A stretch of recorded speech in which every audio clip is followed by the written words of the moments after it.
Oh wait, a cikin wannan bidiyon zan nuna muku wata website da ake samun kuɗi da ita over and over again. It is 100% free and legit. Take a look. This guy make over 1 million naira a cikin wannan website and it is 100% free. Kawai tax ake yi kuma kana samun kuɗi 100% for free over and over again in every single day. Believe this might be something different because you only need WhatsApp number and you are free to go to start making real money online. A cikin wannan bidiyon zan na maka step by step yanda ake aiki da wannan website kuma yanda zaka yi kai boosting na income naka. Link din za ku register da wannan website yana a description na wannan bidiyon.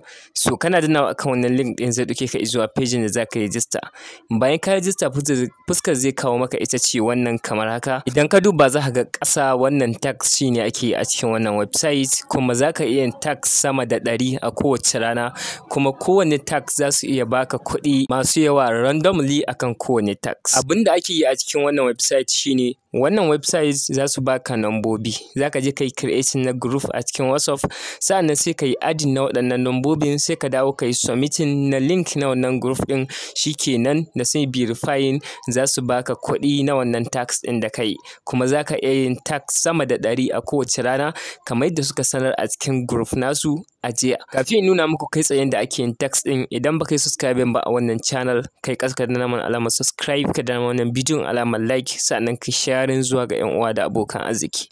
Wannan bidiyo ne mai matuƙar amfani. Website ne da muka jarraba ta kuma tana aiki sosai, sabida haka kada ku yi wasa da ita. Idan baka amfani da ita ka fara, sa'annan kai inviting na friends, saboda dukan wanda ya tax ta hanyar link naka su ana baka commission over and over again. Okay, so yanda ake yin tax din shine idan ka zo inda aka rubuta WhatsApp group tax sai ka danna akan start tax. So kana danna zai bude maka page kamar haka.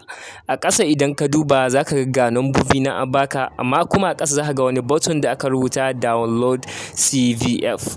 To wannan CVF zaka yi downloading din shi kai tsaye, duka waɗannan nambobin za su shiga akan contact naka, sai kai saving akan Gmail ko kuma akan phone number, akan phone storage, ta yadda zaka iya goge su daga baya kai tsaye. To bayan kai downloading na wannan CV, abinda zaka yi shine sai ka koma a cikin WhatsApp. So bayan ka shiga a cikin WhatsApp sai ka danna akan create group. So anan za su kawo maka waɗannan nambobin da kai downloading a yanzu, so sai kai adding din su a cikin wannan group da zaka yi creating. Daga nan sai ka danna akan next. So za ka iya saka kowane suna ka ga dama, so amma abinda nake recommending shine wurin saka sunan sai ka koma a cikin ainihin website din ta Make Money 11, sai ka yi copy na tax ID. So sai ka saka wannan ID din a cikin sunan wannan group din. Daga nan za ka saka profile picture na group icon kenan, za ka iya zaɓa emoji ka saka. So daga nan sai ka yi shiga cikin group din, sai ka koma wurin invite, sai kai copy na link, ka yi resetting na link group. Idan kai resetting ba zai yi ba, so kawai kai copy na link din, kana yin copy sai ka koma a cikin wannan website din, za ka ga inda aka ce kai pasting na link, so sai kai pasting na wannan link, daga nan sai ka yi submitting. So bayan kai submitting za ga an nuna verifying, ma'ana ana verifying na wannan link da kai submitting. So haka za ka rika maimaita process din, sai ka koma ka goge waɗancan nambobin baki ɗaya.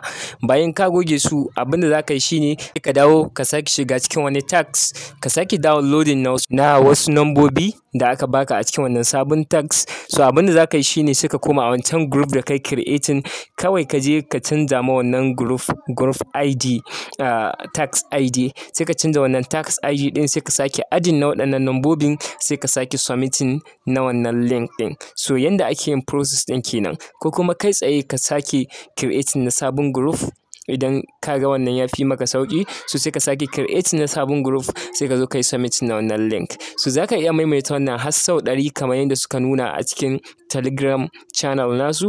So wannan process ne da za ka yi, suna biya sosai, musamman idan kai invite na mutane. A duk lokacin da mutum ya yi tax, so akwai percentage da suke baka kuma suna bayarwa sosai. Abu na gaba da ya kamata ka lura da shi shine a lokacin da kake yin wannan tax, kada ka yi amfani da official WhatsApp naka, ma'ana number ka da kake yin WhatsApp da ita kada kai da ita. So abinda za ka yi shine ka samu wani layi ka buɗe WhatsApp da shi, saboda za su iya banin na wannan WhatsApp ɗin. WhatsApp za su iya banin da shi. So idan ka buɗe wani WhatsApp sai ka riƙa yin amfani da shi. So wasu ma sukan sai layuka da yawa suna yin irin wannan. In an yi banin na wannan sai su ɗora wani layi. So kawai za ka iya yi da layi ɗaya ka ci gaba da yi har sai in sun yi banin ɗin shi.